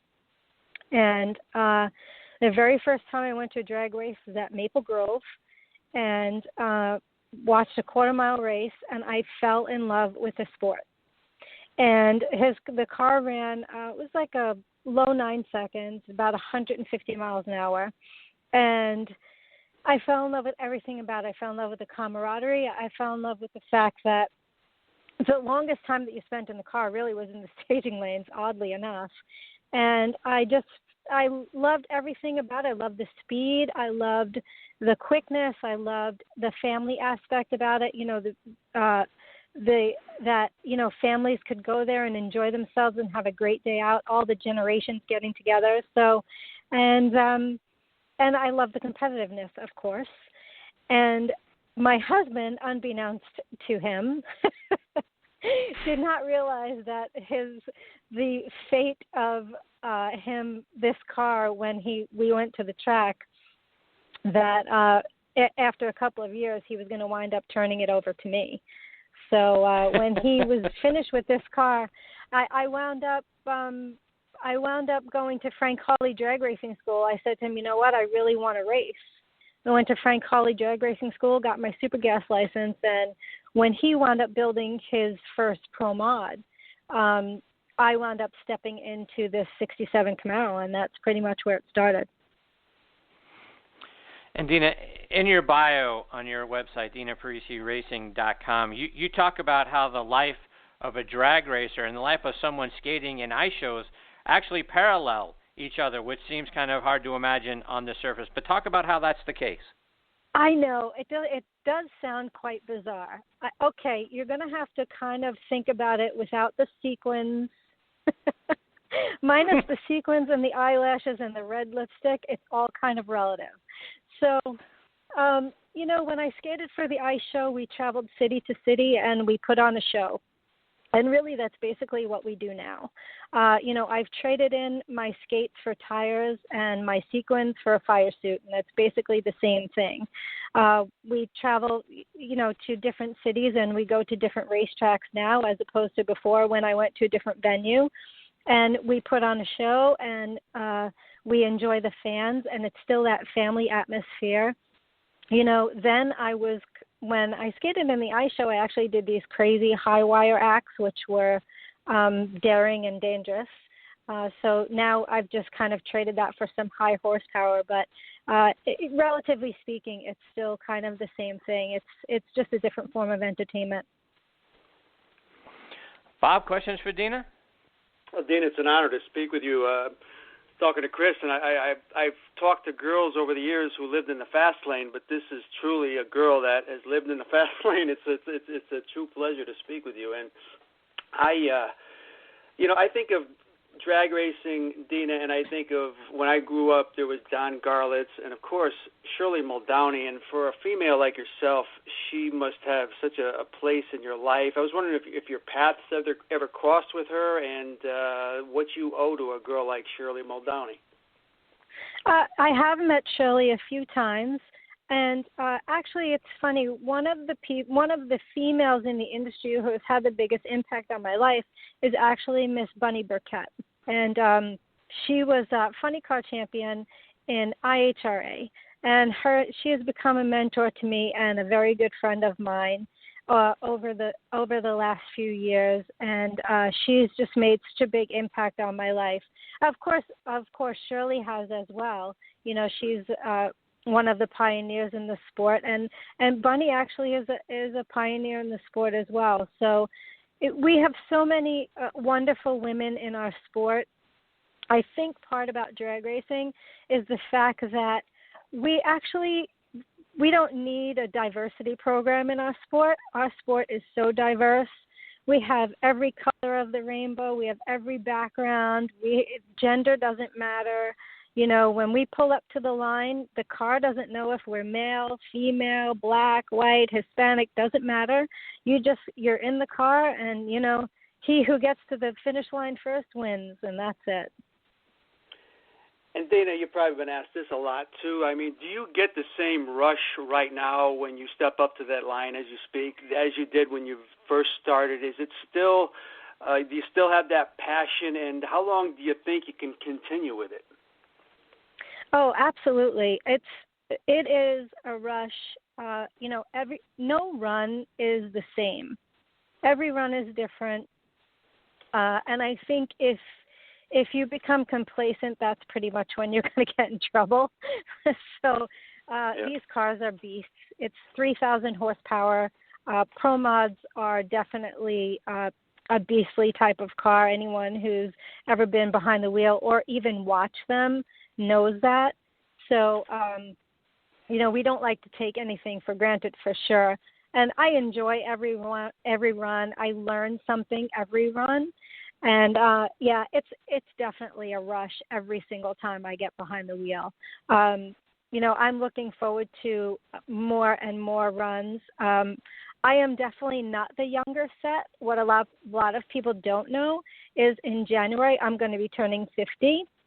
I'm quite proud of that. I'm quite proud of it. I'm okay with that. And I'm very proud of it. And, and that's something I do a lot of motivational speaking.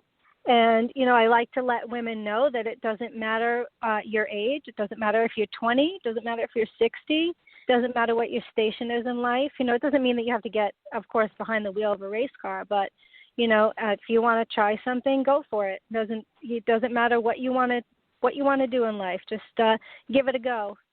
And I always tell people, hey, if you suck at it, doesn't matter. At least you tried.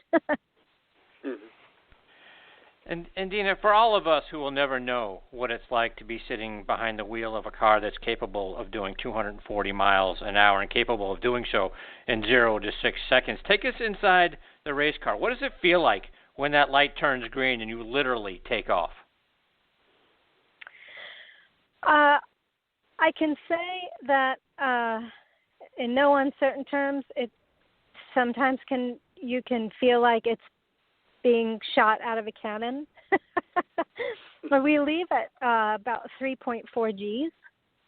So it's definitely, as we said, it's a rush. It does plant you back in the seat. We, again, don't take anything for granted. It is just such a rush.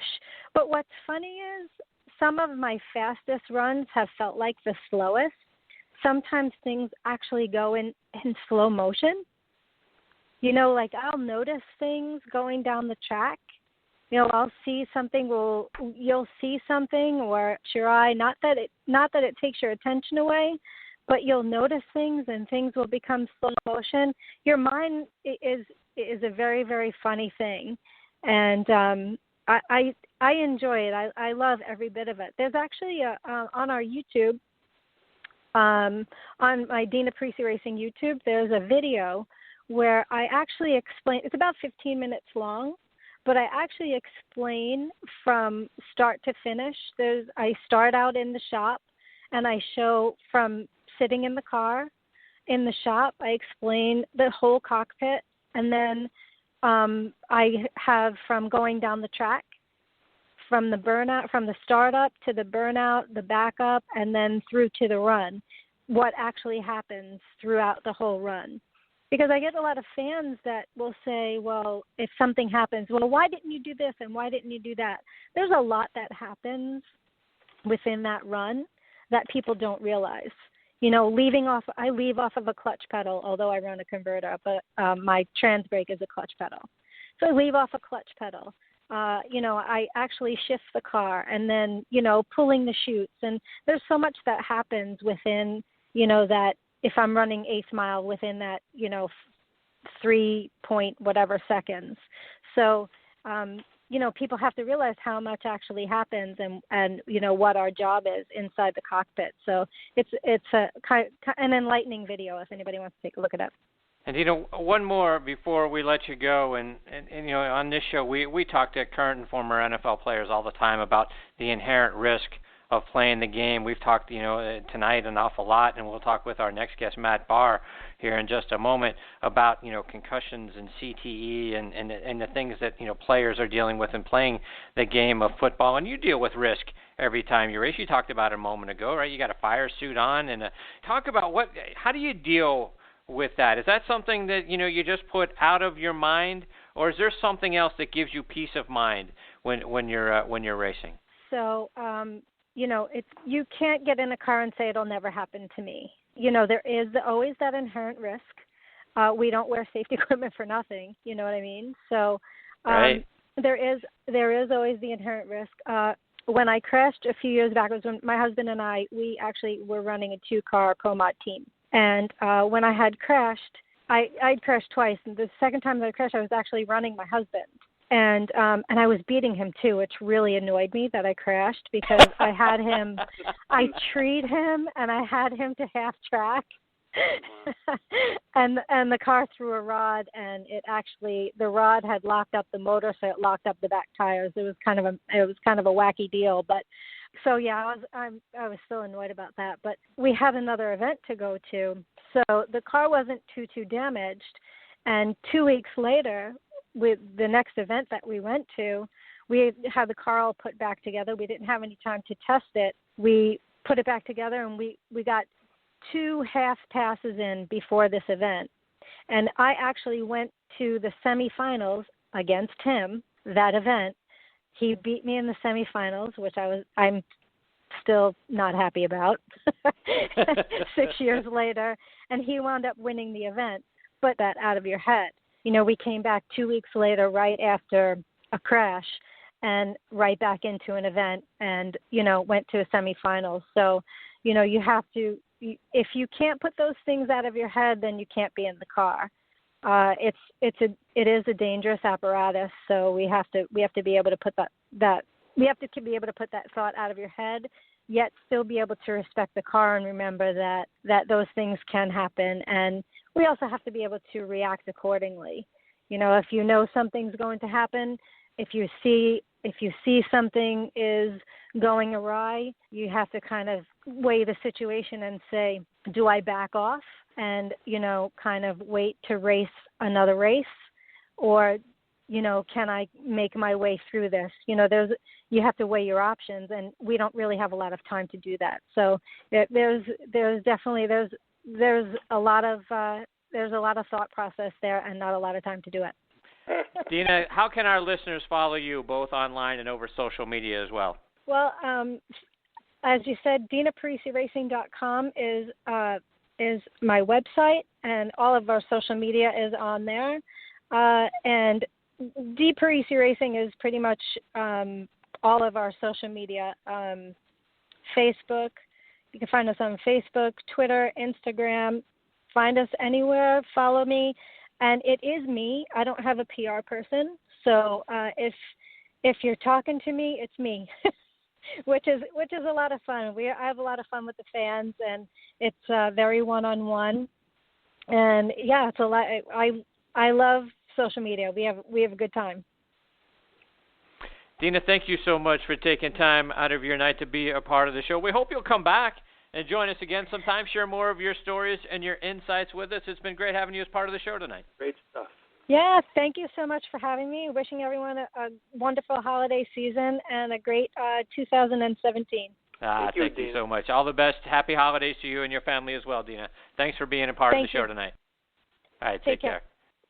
Bye-bye. Take care. That is 2015 IHRA drag racing champion Dina Parise. So, Bob, unbelievable the things, that she has accomplished in her life, thinking about growing up as a gymnast, dreaming of, competing in ice skating, wanted to be a part of the Ice Capades, did it, and then and now she's a champion drag racer. What a life and what a joy. She was a lot of fun. What a talented woman, Chris, and so busy. Yeah. An owner, a driver, and you reading her bio, a hairdresser for many years, Chris. You imagine cutting hair and then doing 250 miles per hour on the track and the next day, or that's right. That's some kind of life she lives. So, pleasant lady, talented, and learn a lot. It's something we don't discuss every day, but we'd love to have her on again. Absolutely, yeah. I'd love to get Dina back on the show. Hopefully, before the end of the football season, talk a little more Giants and then some more of the things that she's accomplished. So, yeah, great lady. Thanks. We really appreciate Dina joining us tonight. Before we get to our next guest, Matt Bahr, I want to give a shout-out to our good friend Renee Seau over at Career Engagement Institute. And, folks, if you're upside down in your career, and what we mean by that is you're ready to move on, go to careerengagement.institute to see how Renee can help you. You've heard some of our guests singing Renee's praises. Toy Cook, TNT Hall of Famer, singing Renee's praises the last time he joined us. And, we all want to work with somebody that, that we can actually trust and who has our best interests at heart. And, folks, you know how, rare it is to find someone who fits that description. Well, no one does it any better than Renee Seau does. She's a wonderfully talented lady, the kind of person you want to work with and have working for you. She has been doing some great things from some of our guests who have been in transition from being pro athletes and are now getting into the job market. But, folks, I'm telling you, Renee is just the very best. There isn't a better way to describe her than that. If you're an athlete or anyone in the job market, do yourself a favor and reach out to Renee. You're going to be so very glad that you did. Go to careerengagement.institute online or give her a follow on Twitter @IntegratedPlay.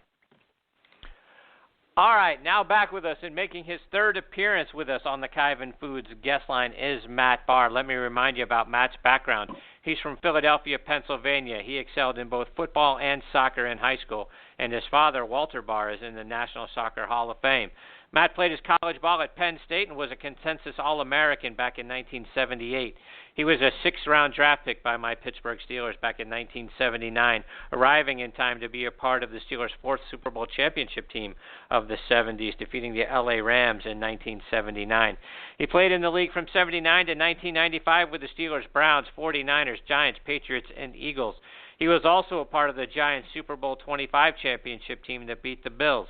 He led the league in field goal percentage in 1983, converting nearly 88% of his field goals. And over the course of his career, Matt converted just over 72% of his field goal attempts and scored 1,422 points, which is still good for 26th on the all-time list. Last year, he was inducted into the Pennsylvania Sports Hall of Fame, and we are thrilled to have him back with us again tonight here on Thursday Night Tailgate. Hey, Matt, Chris, and Bob, thanks for coming back on the show. Welcome back, man. Chris, Bob, how are you? Very good, my friend. How are you, Matt? I really enjoyed listening to Dina. I actually had two questions for her. Sorry I didn't get a chance to ask them. I saw that her pug, Bella, died recently, and it was on her website, and that was easy enough to find. But with hunting season opening this Monday in Pennsylvania, I think there were 500,000 hunters in the woods for first day of deer season. Wow. The dogs are prized beyond belief. That they are really good gun dogs. They stay quiet when they need to stay quiet. I was curious if Pug was a racing dog, if it could be at the track and listening to all the drag racing and saying that it stayed calm and in the moment, if you will. I'm sure she would appreciate. She'll probably answer you if you go out on Facebook. On Twitter. I'm sure she'd answer the question. She talked about how, it's her. It's not a PR person. I'm sure she'd answer you. I think I will. The other there thing you go. She talked about when she was driving, a lot of times it happened in slow motion. And the reason I bring that up is when they're showing Any Given Sunday again on the cable on a director's cut. And one of the things that really bothered me in that movie was this young quarterback was seeing everything happen in super fast motion. I got to tell you, even though it was a pure panic situation going down on kickoffs and things like that, everything seemed to happen in slow motion. You could see where the hole was opening up. You knew where to be and get there in time. And it never seemed a panic situation. Everything seemed to happen in slow motion in pretty much every play that I was in. And I really appreciated her saying that because it's funny. You're so used to reacting and doing things within the game. It doesn't happen that it seems it's a car wreck, if you will. It happens in slow motion. Interesting. If you will. Right. So, Matt, before we get into football stuff and your memories and insights, I wanted to get an update from you on the work that you're doing with Harvard University and their studies on concussions and CTE. We had Mary Seau, junior sister, on with us earlier tonight, and she talked about her foundation and talking to players and issues with CTE and trying to educate current and former players about CTE. And Harvard is a leader right out there in the prevention and treatment of concussions among college players. Are also working with an extensive medical staff on how to treat a number of conditions, including concussions and CTE. And you've been an advisor to them. Can you update us on the work that you're doing in conjunction with them? It's really exciting. They've gotten surveys from well over 3,000 players right now, former players. And the thing about this study, which makes it unique from all the others, and I invite everyone, especially the former ball players, but I invite everyone to go to footballplayershealth.harvard.edu and just look at the About page. It gives you so much information. What makes this thing unique from other studies in a couple of ways. First off, it's by players for players and their families. The research is being done by Harvard, so it's independent of any, outside influence, if you will. And the other part of it is it's focused on the whole player, the whole life. So what that means is they're doing a study pretty much head to hoof, concussions, heart health, knees, and so on. And what happens here, it's active recommendations on the data that they've examined. It's treatment. So they're doing basically the three legs of a stool: diagnostics, prevention, and treatment. No other study does something like that.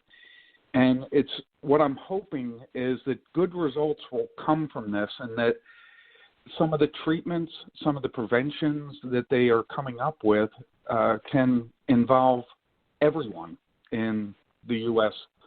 who is a weekend warrior or a professional athlete in any sport, that these results will help all of us. And I encourage the players, the NFL players especially, to get involved in this study and see. So if you go to that About page, it really gives you a good idea of what they're doing, where the research is taking them, and what treatments they can have. And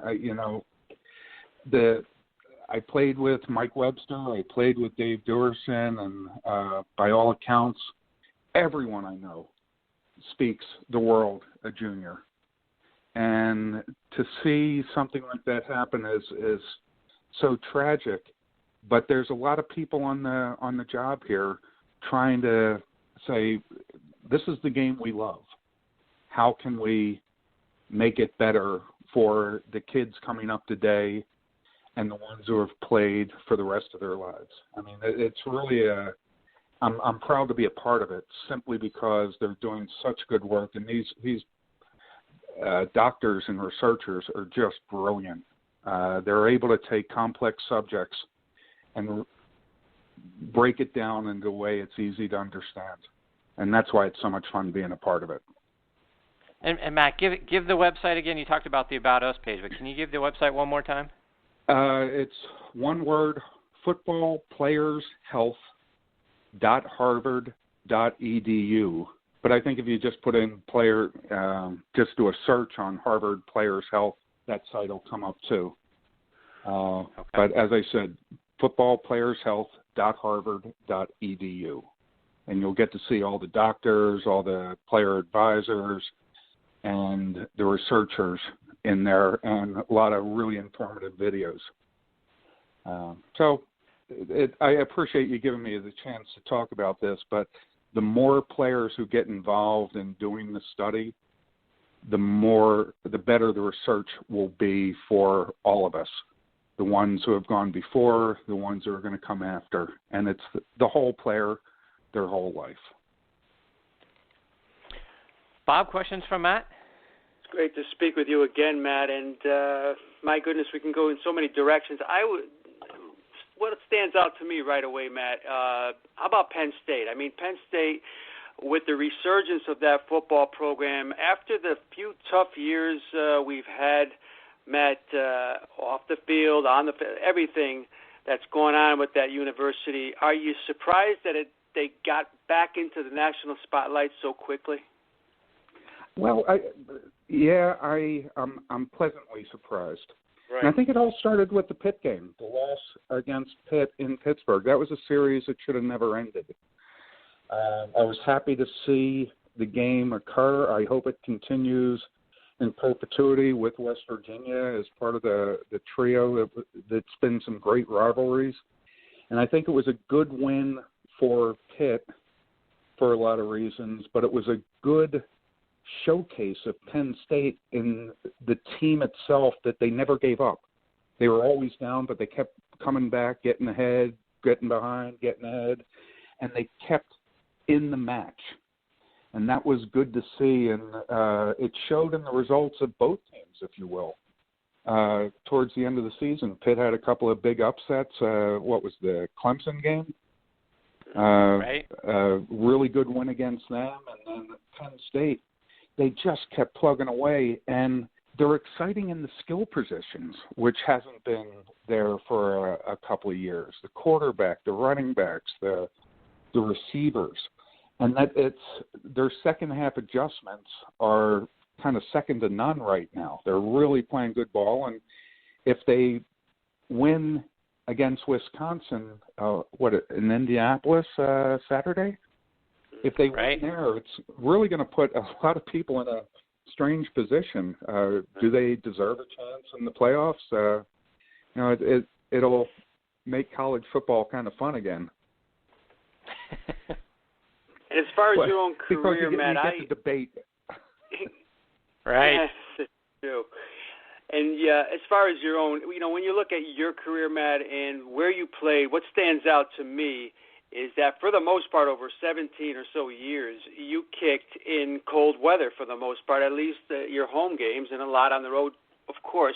Just for our listeners, Matt, the difference between kicking a ball when it's 30 as opposed to when it's 70 degrees outside. Kicking the ball when the wind chill is 30 below. It's like hitting a rock. There you go. There's no. They talked about it in the World Series, which was a great World Series. But the pitchers, it was a great description of when it's cold. Holding the ball is like throwing a cue ball, and that's what it was like kicking a cold football. Don't forget, with the cold, usually it's windy. They set a record a couple of weeks ago. 11 or 12 missed extra points. Right. Amazing.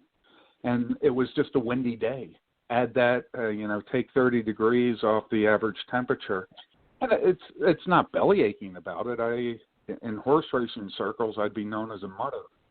I was good in cold weather and bad conditions on crummy fields. And now when they have to deal with any of those, some of the kickers are struggling with that. It's not too often because the kickers today they're better kickers, and the operation is better, and the ball is better. So it's a good situation. I wish I were kicking today, if only for that. But it was great fun playing in all those old stadiums in the bad weather and the crummy fields, because you really felt like you accomplished something when you made a kick in those conditions. And Matt, Bob and I wanted to congratulate you on being inducted into the Pennsylvania Sports Hall of Fame. You went in along with, your former head coach, Joe Paterno, the quarterback you played with at Penn State, Chuck Fusina, former Pitt head coach, Foj Fazio was, in the group that you got inducted with, among many others. What was that night like for you? It was surreal in the company I was keeping. Both the inductees of that night, the inductees over the years, Jim Thorpe, Franco Harris, Arnold Palmer. I mean, these are sports icons as far as I'm concerned. And for no other reason, I saw Arnie about a week before he passed. We were out at Latrobe Country Club having lunch. He came in. He was pretty frail, but we told the story to him of a friend of ours who swears by everything that he was the one who invented the Arnold Palmer, the iced tea and lemonade. And Arnie, without missing a beat, looks at us and goes, "Well, good luck making that work." And it was a good chuckle, and it was with my brother Chris, and we went out and played the course, and Arnie drove out in his cart and watched us. Can you imagine hitting a golf ball in front of Arnold Palmer? No. It was really quite an honor. But that's what he did. He was such a gentleman about everything. To get into the Hall of Fame with names like that who are in there is really kind of overwhelming to me, in that these are legends of their respective sports, and it's humbling beyond belief to be a part of that. So I felt it was special. One question I've wanted to ask you guys, Chris and Bob, how did you get started in this? How did you get started doing this tailgate? Or are you allowed to say that over the air? No, absolutely. There's no, it's just sort of by chance, to be honest with you, Matt. We were fortunate, a gentleman that we've become, really good friends with, really just put out a request through LinkedIn about, people. For me, it was people that wanted to write for a baseball site, seamheads.com. And Bob still does, some writing for Seamheads. And then from there, podcasting became something that was new. And we've been doing the show now for a little over 5 years. And back then, podcasting was something new. And wanted to know who wanted to do, some baseball podcasts. So Bob and I and our good friend Dave Radigan, we started doing a Red Sox podcast. And at the end of that baseball season, I had raised, hey, what about doing something for football? And then another guy, Joe Williams, stepped up and said, yeah, let's do some football podcasts. And so this show got birthed from there. And 5+ years later, we started out this show. Matt started out as a 1-hour show. My original co-host Angelo Kane, he and I started a 1-hour show with one guest, and we were blessed beyond belief that Levon Kirkland agreed to do a show with two jamokes he never heard of on a show he never heard of. And the following week we got Rocky Blyer to join us, and the show just sort of built from a 1-hour show with one guest to a 90-minute show with 3 guests to a 2-hour show with 5 guests. So we just sort of grew from out of nowhere, and we've been very blessed and very fortunate to have guys like you and so many of your peers willing to come and be a part of the show. It's been a huge blessing for us. That's how it all started. Congratulations. It's most interesting. I really enjoy the guests. Like Dina, listening to Dina was fascinating beyond belief. And can't thank you enough for the work you're doing. Well, thank you very much for that. Matt, for our listeners who want to stay up to date with all the things that you're doing, how can they? Is there a way they can follow you over social media? No, not really. I'm still trying to learn the interwebs. I hear that's the big thing these days. No, I don't do a lot. I have a Twitter account. I think I've made 3 posts. I don't have enough time in the day to get involved in that. I don't have much to say. Well, we're glad you come on this show periodically and share a bunch of your thoughts. Yeah, and your you guys stories. you're old school. I get to talk to you on the phone. There you go. True. Matt, thank you so much for taking time out of your night to come back and be a part of the show. We hope you'll do it again, soon. So much more we'd like to ask you about and get your thoughts on. So you're always such a great time to have as part of the show. Chris, Bob, I really appreciate the time. You have a great night. Anytime, man. All right, take care, Matt. Happy holidays to you and your family, my friend. Thank you so much, and to you. Bye. Take care. That's former Steelers, Browns, Giants, a couple other teams. Place kicker Matt Bahr, 2-time Super Bowl champion, once with the Steelers, once with the Giants. Always a great time for us to get to spend time with Matt, Bob. What a career, him and his brother, Chris. Yeah. Fascinating if you look at his stats, Chris. And the last 2, he was up here in New England his last couple of years, and attempted 63 extra points and hit all of them. And that's at age 39. He was still kicking at a very high level, and what a remarkable career. And he's one of those guys you need a few shows to get through a lot of this stuff because of the people he played with and the amount of time he played. Great guy, very smart, like all the kickers we have on the show. Right, Chris?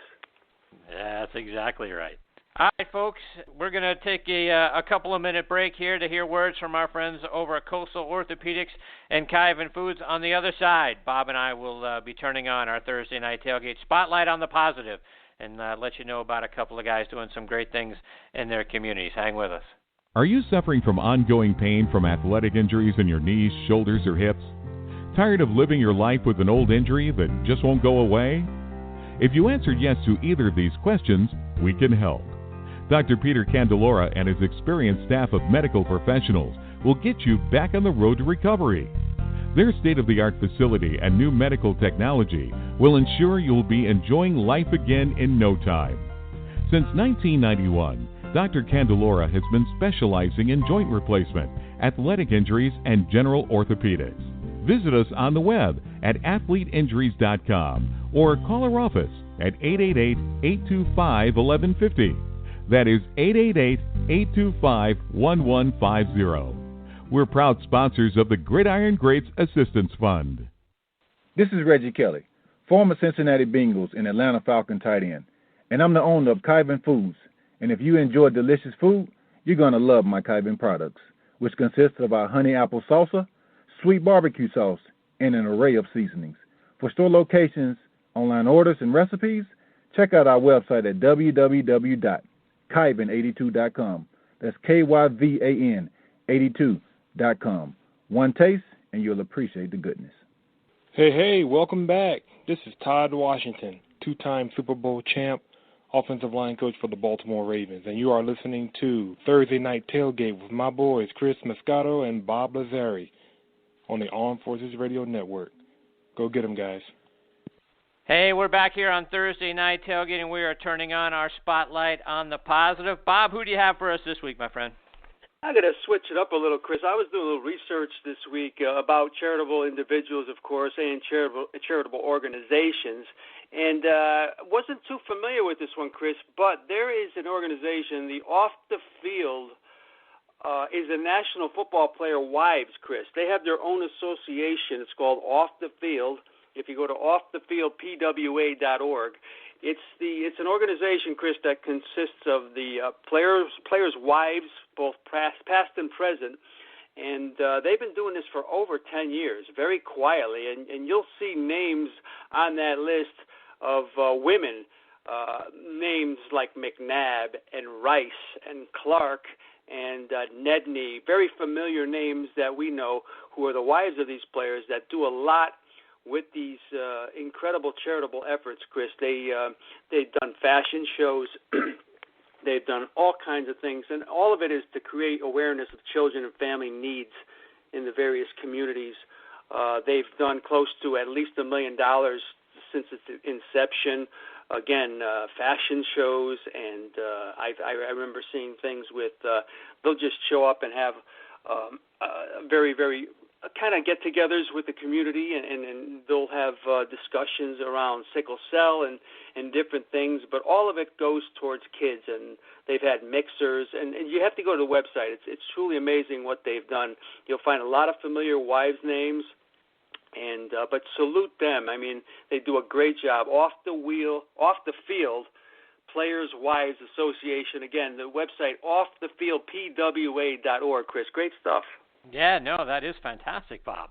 And tonight, Bob, I'm going to put the spotlight on Jaguars linebacker Paul Posluszny, and having Matt just on the show, Matt Bahr, former Penn Stater, now Paul, also a former Penn Stater. He's in his 10th season right now in the NFL, and he leads the Jags in tackles and is 12th in the league so far this year. He was also nominated for the Art Rooney Sportsmanship Award, and that award is given to the player who best demonstrates the qualities on the field sportsmanship, as well as fair play and respect for the game, respect for their opponents, integrity in competition as well. And Posluszny's nomination has a lot more, Bob, to do with his character and less about his play. He's been noted for his exceptional sportsmanship throughout his 10-year career, and going back to his days really as an All-American linebacker as far back as his time at Penn State. And in 10 seasons, Bob, in the NFL, he's never been flagged for an unsportsmanlike conduct penalty. So, kudos